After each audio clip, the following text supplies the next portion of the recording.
सभी को मेरा नमस्कार। देखिए, मैं आप लोगों से एक बात बताऊं, यहाँ पे तो हम सभी के सभी डीओपीटी आए थे और सारे शिक्षक यहाँ पर आकर के हम शांतिपूर्ण तरीके से अपनी बात रखना चाहते थे डीओपीटी में, लेकिन वहाँ पर हमें हमारी बात नहीं रखने दी गई। और जैसे हम सारे के सारे लोग यहाँ पहुँचे, ठीक है, तो हम सारे के सारे लोग जैसे यहाँ पर पहुंचे हैं, तो उसके बाद में बहुत बुरी तरीके से, मतलब शुरू में तो हम बहुत प्यार से बात रख रहे थे अपनी, लेकिन बहुत बुरी तरीके से दिल्ली पुलिस यहाँ पर आई और आकर के जो है सभी को बसों में भरना शुरू कर दिया। धक्के मारे।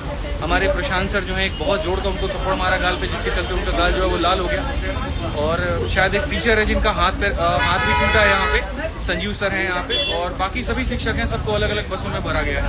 ठीक है, कुछ टीचर्स एक बस में हैं जिसमें विक्रमजीत सर भी हैं, बाकी लोग हैं। मैं एक बस में हूँ यहाँ पे, हमारे साथ भी और भी टीचर्स हैं जिन्हें आप देख सकते हैं, साहिल सर भी हैं यहाँ पे, और यहाँ पे एसके झा सर भी हैं, और ये सारे हमारे साथ में स्टूडेंट भी हैं। देखो, मेरा सवाल है ना सरकार से सिर्फ इतना सा है कि यार आप इस बात को समझो। आप या तो ये कह दो कि हम भर्ती नहीं निकालेंगे, ठीक है, तो एक बच्चा होप छोड़ देगा, नहीं करेगा तैयारी हो। लेकिन आप जब ये आश्वासन उसको देते हैं कि देखो हम तुम्हें सरकारी नौकरी देंगे वहां पे, तभी तो वो तैयारी करता है, तभी तो हम तैयारी कराते हैं। हमें क्या जरूरत है अपनी कमर तोड़ने की? हमें क्या जरूरत है बच्चे को अपनी कमर तोड़ने की? यार वो इतनी मेहनत क्यों कर रहा है? क्योंकि उसको वो एक अधिकार मिला है और जिसके तहत वो तैयारी कर रहा है। आज इतना बुरा हो रहा है, इतना बुरा हो रहा है बच्चों के साथ में।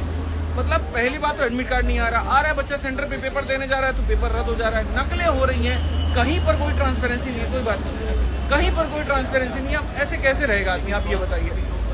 हमारे ऊपर तुम 100 केस कर लो, फर्क नहीं पड़ता, हम उतना लड़ लेंगे, वकील रख लेंगे, हम परेशान हो जाएंगे। बच्चों के साथ में तो अन्याय ना हो ना, कम से कम आप उससे तो आश्वासन दो।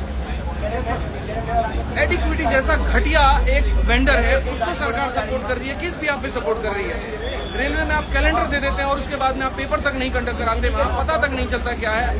महीनों तक, सालों तक जो है कोर्ट में केस लड़ा होता है। इस तरीके से हमारा देश आगे बढ़ेगा? शिक्षक है ये सारे के सारे, इनके ऊपर में हाथ उठाया जा रहा है, तो बच्चों के साथ में क्या होता होगा? मैं तो इस बात की कल्पना भी नहीं कर पा रहा हूँ। इस तरीके से हम कभी भी बड़ी अर्थव्यवस्था नहीं बढ़ने वाली, इस तरीके से कभी विकसित नहीं होने वाले। 1.5 घंटे से इस बस में घुमाया जा रहा है, 1.5 घंटे से इस बस में घुमाया जा रहा है और ये तक नहीं बताया जा रहा कि कहाँ लेके जाएंगे, कहाँ पर छोड़ेंगे, क्या होगा। सारे शिक्षक परेशान के साथ में, बच्चे रो रहे हैं वहाँ पे बैठ कर, आप देख सकते हैं। सारे टीचर्स हैं यहाँ पे, नहीं करा सकते, दम नहीं है तुम्हारे अंदर में तो बंद कर दो, बंद कर दो, बात खत्म यहाँ पे कि हाँ भाई हम सरकारी भर्ती निकालेंगे नहीं। ये तानाशाह सरकार ऐसे काम कर रही है ना, इसका खत्म होना बहुत जरूरी है।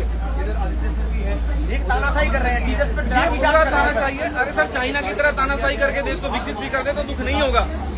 ये तानाशाही करके अपने आप को बड़ा करे और यहाँ पर जो है बच्चों को छोटा करे, तो ये संभव नहीं है। आप इस बात को समझिए। आज मैं सभी देश के युवाओं से एक ही बात कहना चाहता हूँ यहाँ पर कि तुम